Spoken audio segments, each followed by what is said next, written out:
우리가 우리들의 삶을 뒤돌아보았을 때 우리들의 과거의 기억을 이렇게 빠르게 상기시켜 줄 수 있는 물건이 있다면 어떤 것이 있을까요? 우리가 함께 가지고 놀았던 그런 장난감일 수도 있고 읽었던 책일 수도 있고 보고 있었던 영화일 수도 있겠습니다. 그런데요, 참 신기한 것은 그보다 강력한 하나의 물건이 있는데요, 그것이 무엇이냐면 바로 음식입니다. 음식. 한 가지의 음식이 우리들의 기억에 어떻게 기억을 끄집어내느냐면 그 음식의 냄새만 맡아도 그때의 장소와 그때의 기억들이 다 오롯이 살아난다는 것입니다.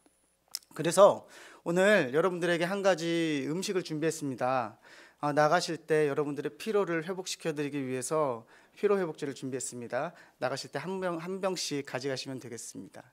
저에게도 이렇게 과거의 기억을 끌어내는 그런 강력한 힘을 가진 음식이 하나 있습니다. 그것이 무엇이냐면 여러분들 그 김칫국이라는 거 혹시 아십니까? 저 어렸을 때 저희 집이 많이 가난했을 때 저희 어머니가 신김치를 가지고 김칫국을 끓여 주셨습니다.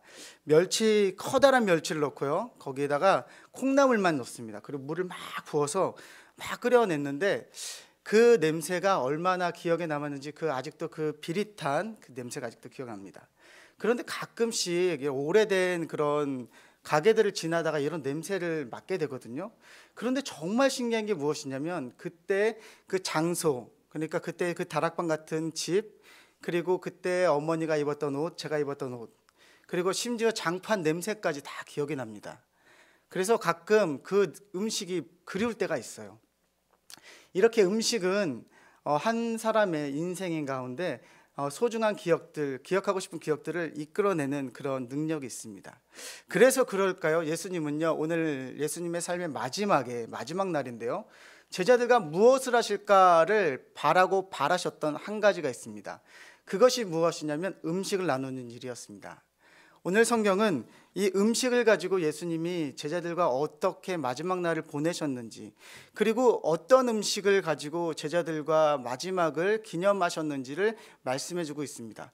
그런데 이 음식을 나누는 이 날과 그리고 이 음식의 종류가 아주 독특하기 때문에 아주 의미 있는 그런 음식이 될 수 있다라고 말씀드릴 수 있다는 겁니다.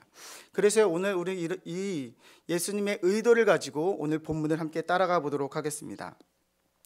먼저 앞서 말씀드렸듯이 예수님은 마지막 날에 제자들과 무엇을 할까를 고민하시다가 이렇게 말씀하십니다. 15절에 제가 읽어드릴게요.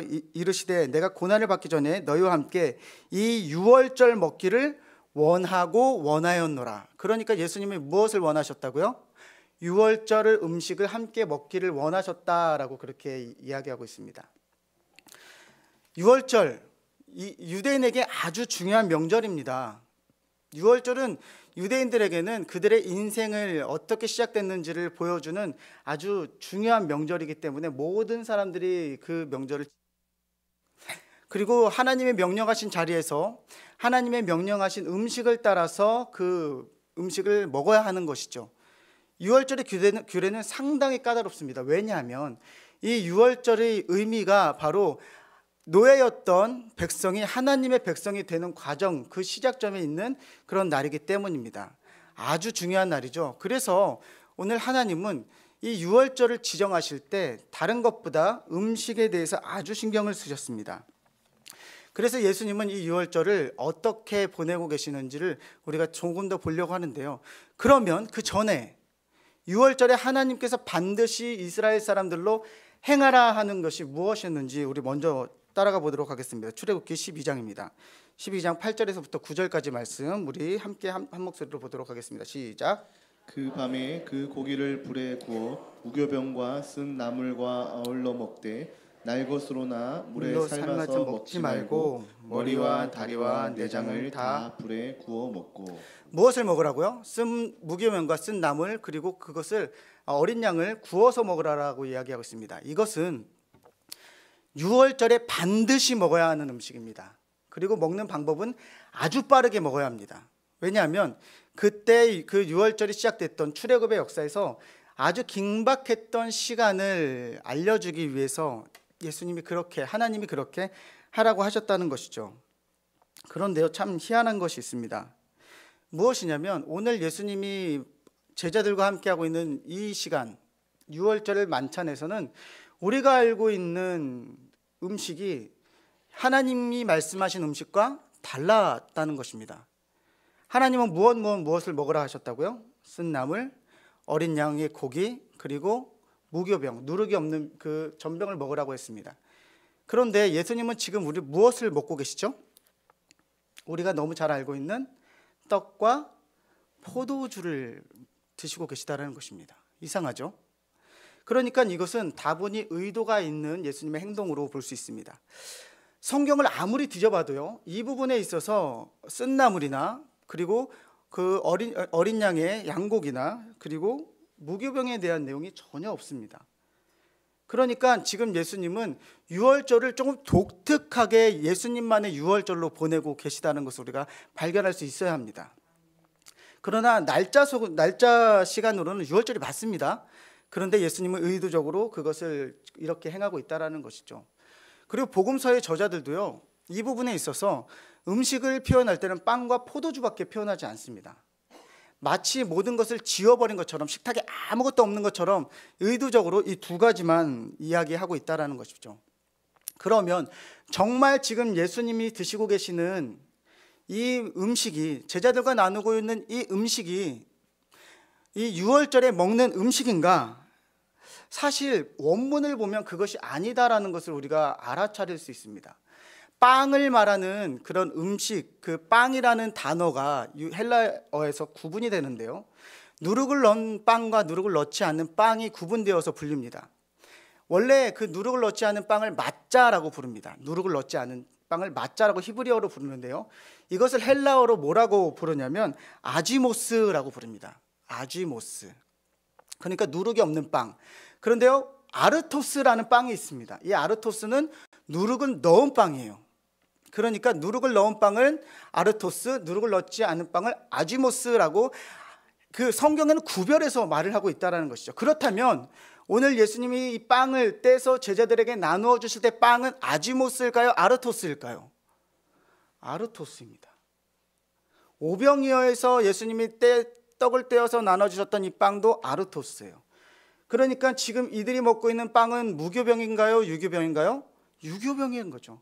우리가 너무나 좋아하는 아주 맛있는 부풀어 오른 빵이 되겠습니다. 유월절에는 무엇을 먹어야 한다고요? 무교병을 먹어야 해요. 그런데 지금 제자들은 무엇을 먹고 있습니까? 유교병을 먹고 있다는 것이죠. 그렇기 때문에 오늘 이 예수님은 이 빵을 의도적으로 지금 사용하셨다라는 것을 우리는 기억해야만 합니다. 그리고 이 먹는 방법에서 빠르게 먹는 그런 의식이 있었다라고 말씀드리지 않았습니까?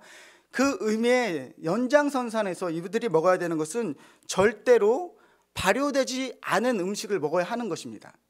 그런데 음료, 예수님이 나눴던 음료는 무엇이라고 성경이 기록하고 있죠? 포도주, 발효된 음료다라고 또 표현하고 있습니다.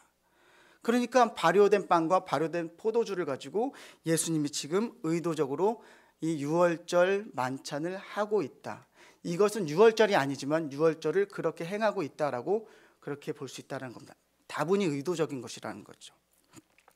그렇다면 왜 예수님은 이 의도를 가지고 제자들과 유월절에 먹는 음식이 아니라 유월절이 아닌 날 먹는 음식을 가지고 유월절이라고 말하는 잔치, 파티를 하고 있을까요? 이것은 의미가 있습니다. 그것은 바로 제자들과 나누고 있는 이 음식이 일상적으로 저녁에 먹는 음식이기 때문입니다. 일상적으로 저녁에 먹는 음식이에요. 이스라엘이 하루를 마치고 가족들이 둘러앉아서 먹는 음식 중에 하나가 바로 빵과 포도주, 그리고 올리브유, 그리고 몇 가지 식재료들이었다는 겁니다. 그 중에서 대표적으로 말하는 것이 빵과 포도주가 되는 겁니다. 우리나라로 바꿔 이야기한다면 밥과 된장국 정도로 표현하면 아주 좋을 것 같습니다. 밥과 뭐라고요? 된장국. 그것을 가지고 지금 제자들과 유월절을 기념하고 계시는 겁니다. 생각해 보십시오. 예수님이 우리를 딱 앉히셨어요. 식탁에 딱 앉히셔서 맛있는 밥을 퍼주십니다. 펍을 주시면서 얘야 받아라. 이 공기를 받아라. 따끈따끈한 밥. 이게 내 몸이야. 나를 기억해 줄래? 그리고 된장국을 맛있게 딱 퍼서 우리들에게 전달해 주면서 이것은 내가 너희한테 주는 나의 피야, 이것을 기억해 줄래? 하면서 이렇게 주신 거라는 겁니다. 예수님은 일상의 방법에서 예수님을 기념하기 위한 방법으로 그들이 일상적으로 먹는 저녁 식사를 가지고 오늘 유월절을 행하고 있는 것이죠. 제가 앞서 말씀드렸듯이 기억을 되살리는데 음식보다 더 능력 있는 도구가 없다라고 말씀을 드렸습니다. 그렇죠. 그런 맥락에서 우리가 기억해 본다면 유월절은 1년에 한 번 돌아오는 절기입니다. 그렇죠. 그래서 이 절기의 음식을 가지고 예수님이 이것이 나다, 예를 들어서 어린 양의 그 고기를 가지고, 구운 고기를 가지고 이것이 나다 하면 어떻게 보면 더 의미가 있었을지 모르겠습니다. 그런데 이건 언제 먹는다고? 1년에 한 번. 그런데 부푼 빵과 잘 발효된 포도주는 언제 먹어요? 매일 먹는 겁니다. 매일. 예수님이 이 이후에 제자들과 함께 감람산으로 가시고 잡히시고 그리고 고난을 받으시고 십자가에 달리십니다. 그리고 유월절이 지나가죠. 유월절이 끝난 그날 밤 그들은 무엇을 먹을까요? 그들은 여느 때와 다르지 않게 잘 구워진 빵과 잘 익은 포도주를 먹었을 것입니다. 그것을 보면서 제자들은 무엇을 느낄 수 있었을까요? 무엇을 떠올릴 수 있었을까요? 서로 바라보며 눈물만 흘릴 수밖에 없었을 것입니다. 베드로가 떡을 떼어주면서 야, 그때 기억나니? 예수님이 나한테 이만큼 주셨고 요한한테는 이만큼 주셨는데, 야, 기억나니? 그때 포도주, 우리가 그 포도주의 향기를 잊을 수 있겠니? 얼마나 그것을 기억하고 기억할 수밖에 없었을까요? 그것이 오늘로만 그쳤을까요? 아니요, 그 다음 날도 저녁은 먹어야 되니까요. 그리고 그 다음 날도 저녁은 먹어야 되니까요. 그들은 저녁을 먹을 때마다 예수님을 기억해낼 수밖에 없는 그런 식탁을 계속해서 경험하였을 것입니다. 예수님이 우리들에게 남겨주신 것이 바로 이것입니다. 예수님을 우리가 기억하고 기념하는 것이 어떠한 한 가지 행사나 아니면 종교 의식이나 우리가 말하고 있는 어떤 신앙의 부분에서 예수님을 기억하고 기념하는 것이 아니라, 예수님이 마지막 날 제자들에게 의도적으로 유월절이라고 하시면서 기념하기를 원하셨던 것은 그들의 일상에서 예수님을 기억해 주기를 원하셨다는 겁니다. 의도적으로요. 의도적으로 예수님은 지금 제자들에게 이것을 기억하라, 너희들의 삶 가운데서 기념하라 라고 말씀하고 계시다는 겁니다. 유월절을 그렇게 기념하고 있습니다. 예수님은 지금 유월절을 함께하고 계시는 거예요. 그렇다면 유월절이 어떤 의미입니까? 제자들에게 이 유월절은 다른 의미로 다가올 수밖에 없는 거죠. 예수님이 지금 죽으심에 대한 그 의미가 단지 그냥 한 사람이 죽은, 그냥 스승님이 돌아가신 일로 끝나는 것이 아닙니다. 왜냐하면 예수님이 이때 제자들에게 떡을 나누어 주시면서 사용하셨던 말씀이 그들 가운데 남아있기 때문입니다. 그것을 제자들이 얼마나 깊이 나누어 들었냐면 그 내용들이 성경에 오롯이 기록되어 있어요. 그래서 예수님의 마지막 말씀 제가 읽어드리도록 하겠습니다. 20절인데요. 저녁 먹은 후에 잔도 그와 같이 하여 이르시되 이 잔은 내 피로 세운 새 언약이니 곧 너희를 위하여 붓는 것이라. 뭐 하는 것이라고요? 이 붓는 것이다 라는 단어를 의도적으로 사용하셨습니다. 붓는다라는 것은요, 일반적으로 사용하는 단어가 아니에요. 언제 사용하냐면 제사를 드릴 때 사용하는 단어입니다. 지금 유월절을 드리면서 야 얘들아 이거 먹어라, 잘 마셔라 라고 말씀하시는 것이 아니라, 얘들아 이것을 가지고 먹으면서 나를 기억해줘. 그런데 이 피를 잘 기억해. 우리나라 말로 생각하면 이 된장국을 잘 기억해. 내가 너희를 위해서 이것을 하나님 앞에 붓는 거야 라고 이야기하는 겁니다. 그렇다면 유대인은요, 이 붓는다는 단어를 딱 들었을 때 떠올리는 한 가지 제사가 있습니다. 그런데 공교롭게도요, 이 제사에서 쓰이는, 하나님 앞에 구약에서 드리는 제사에서 쓰이는 이 제사에 그 드리는 제물들이 오늘 식탁 위에 다 있어요. 레위기 23장 12절에서부터 13절까지 그 제사의 내용이 있습니다. 우리 레위기 23장 함께 보도록 하겠습니다. 레위기 23장 12절에서 13절 시작.